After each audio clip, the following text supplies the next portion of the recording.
So you're probably wondering, what exactly is this Blood Moon event and how on earth were you able to farm an upwards of 1,000 coins in a single run? The Blood Moon event is an extremely fun open world PvP event in Stranglethorn Vale that gives you access to some of your best in slot PvP gear and PvE gear that can be acquired in Season of Discovery Phase 2. It also has two awesome mounts such as the reins of the Golden Saber Cat and the whistle of the modeled Blood Raptor. All of these items can be purchased from a currency called the Blood Coin that you get from participating in this event. That said, today I'm going to teach you everything you need to know about this event, including the strategy that I've been using to farm over 700 coins per run on average, with an upwards of 1,000 coins in a good one. We'll cover how the event works, we'll go over some group composition recommendations, some ideal fighting areas, some combat strategies, and I'll even teach you how to acquire special buffs like the Kill, Maim, Bleed buff and the Feast of Blood buff, which give you bonus currency when fighting enemies. There's a lot to unpack and a ton of mechanics that you should understand to master this event, so sit back, relax, put your learning cap on, and smash that like and subscribe button to show some love. For real though, your support keeps me motivated in making these videos, and if you like them, I plan to roll out a ton more spicy content real soon. That said, let's get started. The Blood Moon event happens every 3 hours and lasts only 30 minutes. You can use add-ons like Nova World buffs to alert you whenever this event is upcoming to prepare your groups ahead of time. To participate, all you need to do is show up in STV and start fighting. During this event, everyone and everything is hostile towards you, including your own faction and NPCs within the neutral zones like Booty Bay, so be careful. The only non-hostile players will be your teammates, which means the first requirement for farming maximum coins per run is to build a good group. I can't stress enough how big of a difference the right PvP composition can make during this event, so pay attention here. What is the ideal comp? There's a ton of flexibility with composition, but I do recommend having at least one dedicated healer, one range damage dealer, and one melee damage dealer within your group. The other two spots can be flexed to whatever you need, but keep in mind, crowd control is extremely powerful in Classic because there's no diminishing returns, and often people do not have any type of counterplay once crowd control. Healers are really rare to find on my server, but if you can manage to find a dedicated healer and an off healer, I'd highly suggest it for your composition. That said, let me know in the comments below what you have been running in this event and what comps you think are the best. Now, let's talk about the most important mechanics for this event: how currency collection and exchanges work. I know it sounds simple, but there's actually a few key details about the system that, when understood, will give you advantages and are actually critical to this farming strategy.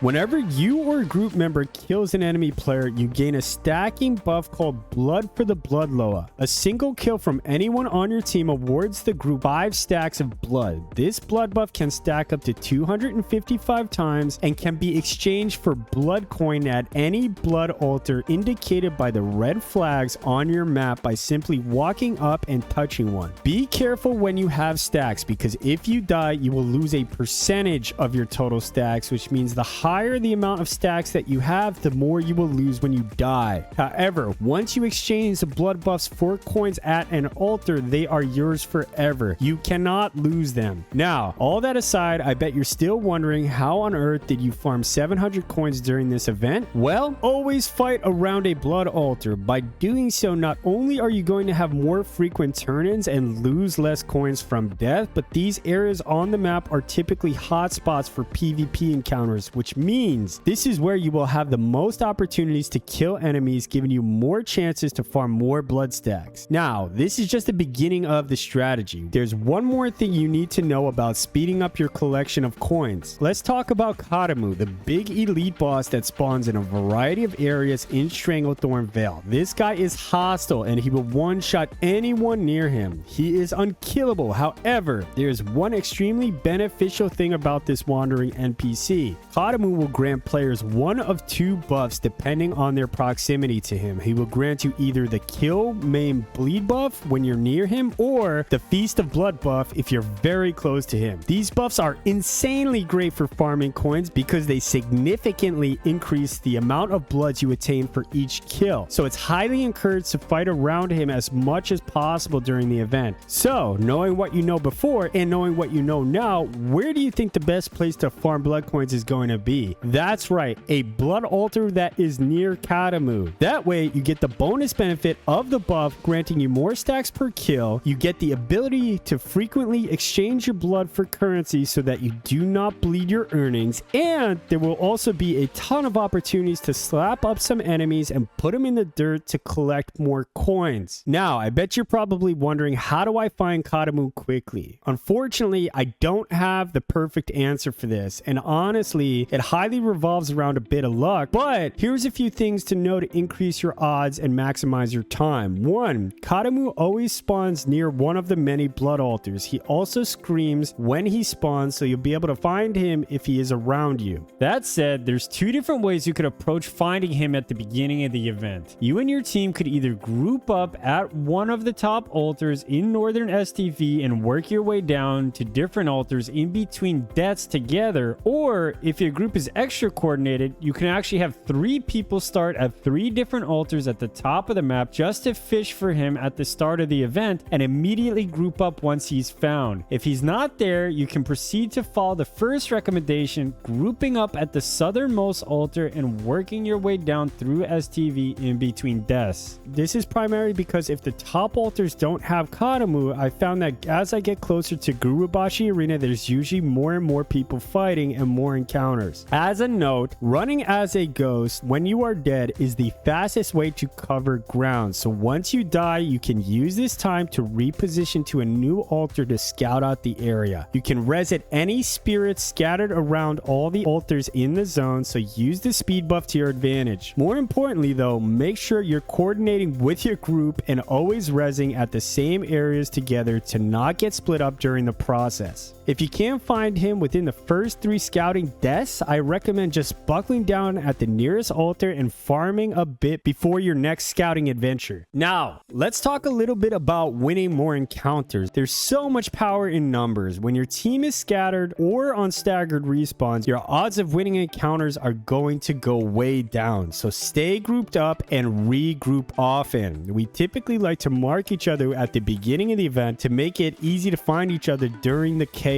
We also like to call for frequent regroups if we notice staggered respawns, and typically we like to regroup on the outside of all the mayhem by pinging on the map and allowing everyone to congregate before re-entering battle. The final thing here is to make sure you're not diving deep into encounters that are extremely crowded. Let your range deal with that to chip off some free blood and be like vultures. Circle around and stay on the outside. It's best to choose encounters that are smaller, making them more manageable, but always be on the lookout for encounters that are advantageous to you in terms of numbers. When entering an encounter, always focus a healer and the squishy players first. If you have crowd control, make sure you're using it constantly, and especially when entering the encounter, make sure you use the crowd control to give you an early advantage and get early kills to increase your odds. Aside from that, if you're curious about some more advanced PvP gameplay tips, let me know in the comments below, and as always, smash that like and subscribe button to show some love, and most importantly, have fun out there. Good luck, and I will see you in the next video.